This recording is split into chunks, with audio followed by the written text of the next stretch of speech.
आगरी समाज 15% है, दो उम्मीदवार आगरी समाज के लड़ रहे हैं। मुस्लिम समाज जो है वो लगभग 25% है। मुसलमान एक तरफा वोटिंग करते हैं तो क्यों नहीं हमारा उम्मीदवार जीत सकता है? कुंभी समाज का लीडर ये बोलता है कि मेरा समाज मेरा सपोर्ट करेगा तो मैं जीत सकता हूं, तो मुसलमान को क्यों नहीं अधिकार मिलना चाहिए कि भाई मेरा समाज मुझे सपोर्ट करेगा मैं जीत सकता हूं? आदाब, आइए बात करते हैं भिवंडी शहर में चुनावी रैलियां, प्रेस कॉन्फ्रेंस अब दिन प्रतिदिन बढ़ते चली जा रही हैं, क्योंकि भिवंडी शहर में 20 मई 2024 को वोटिंग होनी है और 4 जून को काउंटिंग होनी है। बहरहाल शहर के दिकात नाके पर रामदेव बाइट्स के अंदर आज AIMIM के बैनर तले यहाँ प्रेस कॉन्फ्रेंस हुई और इन्होंने अपने उम्मीदवार का जो उम्मीदवारी करने वाले हैं भिवंडी लोकसभा 23 में, अकरम बांबू आमतौर से उनका नाम है और पहले भी MIM से वो चुनाव लड़ चुके हैं MLA सीट के लिए। बहरहाल आइए सुनते हैं MIM के जिम्मेदार शादाब उस्मानी ने इस प्रेस कॉन्फ्रेंस में पत्रकारों से क्या बात की। मैं खान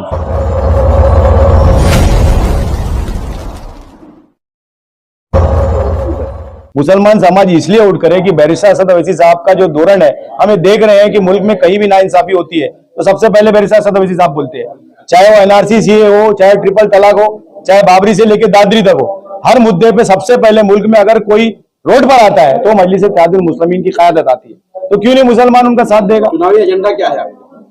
चुनावी एजेंडा हमारा यही है कि तालीम, तरक्की, रोजगार और खुशहाली, यही हमारा मकसद, यही हमारी कोशिश।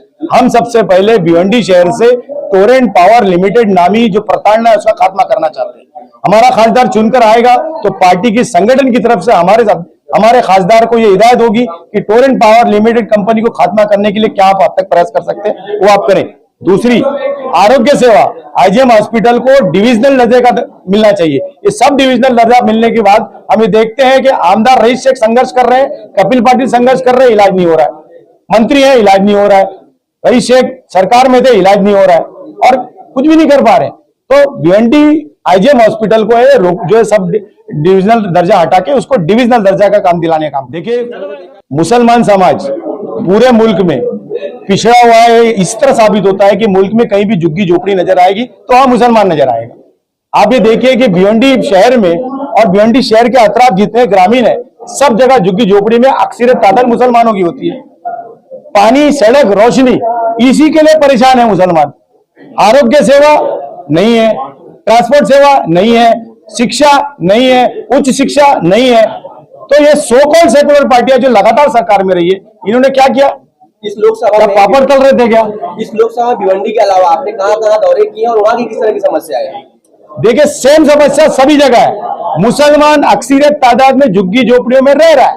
कारण है कि 70 साल में so called secular party Congress, NCP, Samajwadi, इन्होंने मुसलमानों का ये बोलकर वोट लिया कि भारतीय जनता पार्टी RSS आ जाएगी और वो सरकार में आए, फल का है, लेकिन मुसलमानों के साथ इंसाफ नहीं किया।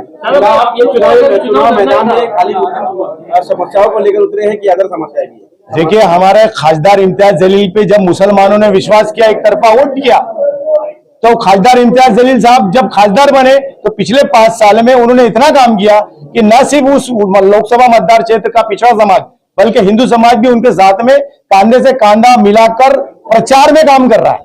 तो ये मजलिस इत्तेहादुल मुस्लिमीन का धोरण है जो बैरिस्टर असद अवैसी साहब ने तेलंगाना स्टेट से शुरू किया था, वो पूरे मुल्क में फैल रहा है। भाई, आपको चुनाव लड़ना ही था तो आखिरी तारीख तक के आप लोग चुनाव प्रचार में नहीं कहीं नजर आए और जब आपने फॉर्म भी भरा तो मात्र 5 से 6 लोग जो है आपकी पार्टी से गए। तो आपकी पार्टी में 100-200 कार्यकर्ता भी नहीं भिवंडी शहर के। देखिए, सबसे पहली चीज तो AB फॉर्म 9:30 बजे हाथ में आया।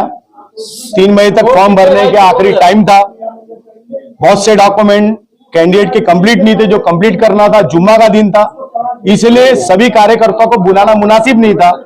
दूसरी बात, अंदर जाने के लिए केवल 4 लोग को अलाउ करते हैं, ये आपको मालूम है। 4 घंटे में रैली ऑर्गेनाइज नहीं की जा सकती थी। रैली और रैला क्या होता है ये आप आने वाले वक्त में देख लोगे। बाला मामा हो या दूसरे उम्मीदवार हो, ये क्या कर रहे थे पिछले 5 साल? कहां थे? टिकट मिलने के बाद ही मैदान में आए ना। उससे पहले ईद, बकरा ईद, दीपावली के बैनर सिर्फ लगाते हैं। काम क्या है बाला मामा या दूसरे उम्मीदवारों का? काम बताइए ना आप। तो ये चुनावी मैदान में आपकी एमआईएम लड़ाई पार्टी किससे को है? अगर उम्मीदवार खड़ा करना था तो फिर एबी फॉर्म देने में देरी क्यों हुई? क्या एमआईएम पार्टी के सुप्रीमो को नहीं मालूम क्या लोकसभा चुनाव चल रहा है, तो फिर पार्टी ने देरी क्यों की देने की? सब मालूम था, या पूरा षड्यंत्र? सब मालूम था। उन्होंने भिवंडी लोकसभा मतदार क्षेत्र को ऑब्जर्वेशन मोड पे रखा हुआ था, देख रेख में रखा था। हमसे संवाद लगातार जारी था। आदरणीय खासदार इम्तियाज जलील के माध्यम से राष्ट्रीय अध्यक्ष तक पूरी बात जा रही थी। पार्टी का ऐसी सोच थी कि कौन कौन उम्मीदवारी के लिए फॉर्म भरता है। ये जो गणित है कि दो बड़ी पॉलिटिकल पार्टी के बीच में जब चुनाव होता है तो चुनाव लड़ना मुनासिब नहीं था। जब कई बड़े लोग चुनाव लड़ते हैं तो ऐसे गणित में वो वोटर जो हमेशा परेशान रहा है इन लोगों से, वो हमारी तरफ कन्वर्ट हो सकता है, और ऐसा होता आया है। आप देखिए औरंगाबाद उदाहरण है। कुछ पार्टियों द्वारा आपको बीजेपी का सपोर्टर कहा जा रहा है, वोट काटने का एक पार्टी कहा जा रहा है, इसको किस तरह से देखते हैं? देखिए, जब से 2014 से मजलिस इत्तेहादुल मुस्लिमीन रियासत तेलंगाना से महाराष्ट्र स्टेट में आई है, पूरे इंडिया में फैल रही है। हमारे हजारों नगर सेवक बन चुके हैं।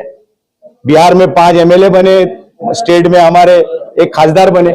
ये बातें वो बोलते जा रहे हैं, लेकिन मुसलमान अल्हम्दुलिल्लाह बरिस्ता सदावसी साहब के साथ आते जा रहे हैं। आप बार बार मुसलमान का जिक्र कर रहे हैं, आप सिर्फ पूरे समाज को लेकर चुनाव लड़ रहे हैं, सिर्फ मुसलमान के लिए लड़ रहे हैं? तो ये बात अखिलेश यादव से क्यों नहीं पूछा जाता? ये बात जो है तेजस्वी यादव से क्यों नहीं पूछा जाता? ये बात नहीं, वो क्यों उनकी राष्ट्रवादी भी है, समाजवादी भी है, नहीं ऐसी कई पार्टियां हैं। ये आप सिर्फ मुसलमान के साथ नाइंसाफी हुई है, इसलिए ये बात बोलना गलत कैसे हो सकता है? मुसलमान के साथ में सो-कॉल्ड सेकुलर पॉलिटिकल फ्रंट ने, कांग्रेस, एनसीपी, समाजवादी को, जो मुसलमानों ने इस विश्वास के साथ वोट डाला कि बाबरी मस्जिद के ताल्लुक से इंसाफ करेंगे, एजुकेशन में अच्छा काम करेंगे, आरोग्य में अच्छा काम करेंगे, इन्होंने तो नाइंसाफी किया। तो मुसलमान क्यों ना मुसलमान लीडर को कबूल करे? गलत क्या है इसमें? संविधान ने इजाजत दी है ना उसकी, गलत क्या है इसमें? भिवंडी लोकसभा 23 में आपकी लड़ाई किससे? देखा जाए तो बीजेपी और एक तुतारी मायावती। हमारी लड़ाई आरएसएस से है। ये आरएसएस के जितने एजेंट है, जो जीत के जाने के बाद मुसलमान वोट लेके, जिस तरह अबू आसिम आजमी ने शिवसेना का साथ दिया था, जिस तरह रईस शेख ने महाराष्ट्र की असेंबली में शिवसेना का साथ दिया था, उसी तरह ये शरद पवार, ये बाल्या मात्रे कल बीजेपी में जा सकते हैं, ऐसा हमारा मानना है। कपिल पाटिल का क्या काम है? कुछ काम नहीं। जनता ने उनको वोट ही नहीं डालना चाहिए। क्या काम किया उन्होंने 10 साल में? अरे मंत्री थे आप, शर्म आनी चाहिए आपको, चुनाव लड़ रहे हो। क्या काम किया उन्होंने? टोरेंट पावर के लिए मोर्चा निकला तो घर के 2 सदस्य आ गए मोर्चे में, ग्रामीण के इतने लोग आए, लेकिन काम क्या है भाई? टोरेंट को हटाओ ना। अरे इतनी पावर है भारतीय जनता पार्टी में, इतना 56 इंच का सीना है मोदी जी का, तो भिवंडी शहर की इतनी जनता के टोरेंट पावर के प्रति जो रोष है, वो मोदी जी को या देवेंद्र फडणवीस को क्यों नहीं दिखता? पाटिल जी का मानना यह है कि वो तुम्हारा हाथ पकड़ के अपना विकास का काम दिखा सकते हैं। वो अगर हाथ पकड़ के विकास का काम दिखा सकते हैं तो मुस्लिम मतदार क्षेत्र में विकास कार्य क्यों नहीं किया? वो बोलते हैं कि मोदी जी सबका साथ सबका विकास करते हैं, तो मुस्लिम इलाके को क्यों छोड़ दिया? आप खाली मुस्लिमों की बात कर रहे हैं। मुस्लिम वोटर क्या यहाँ पे कितने लोकसभा में, और क्या आप मुस्लिम वोट से जीत जाएंगे? बिल्कुल जीत सकते हैं। कितने वोटर है? बिल्कुल जीत सकते हैं। मुस्लिम वोट है? 25% प्लस मुस्लिम वोट है। मतदाता कितने टोटल है? समाज के लोग ही आपको वोट कटवा बोल रहे हैं। देखिए, हर वोटर को यह अधिकार है कि वो अपना पॉलिटिकल फ्रंट चुने। हर पॉलिटिकल पार्टी को यह अधिकार है कि वो वोटर के बीच में जाए। वोटर की जो चॉइस है, वो अपनी पसंदीदा पार्टी को वोट डालता है।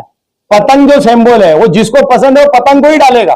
आप कितनी ही बात कर लो, जनता कोई भी जो पॉलिटिकल लीडर के कार्यकर्ता है, जो ये बात फैलाते हैं, भरम फैलाते, कुछ नहीं होने वाला। खालिद गुड्डू के इलेक्शन में भी 5000 वोट बोल रहे थे लोग, 45,000 वोट पाके सबके लोहे के चने चबा दिए थे। पार्टी में जो नाराजगी है उसको कैसे दूर करेंगे? देखा जाए एमआईएम 3 गठों में बटा।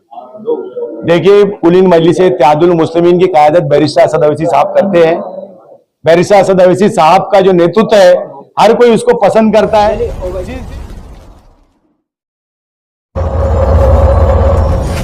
उत्तर प्रदेश के मऊनाथ भंजन का सूरज मार्का लाल तेल चोट, मोच, दर्द में बहुत ही लाभदायक, बहुत ही काम का। भिवंडी शहर में मिलने का ठिकाना याद रखें, फिरदौस परफ्यूमर्स, बागे फिरदौस मस्जिद के पास, चौथा निजामपुर, भिवंडी। मोबाइल नंबर आपके स्क्रीन पर।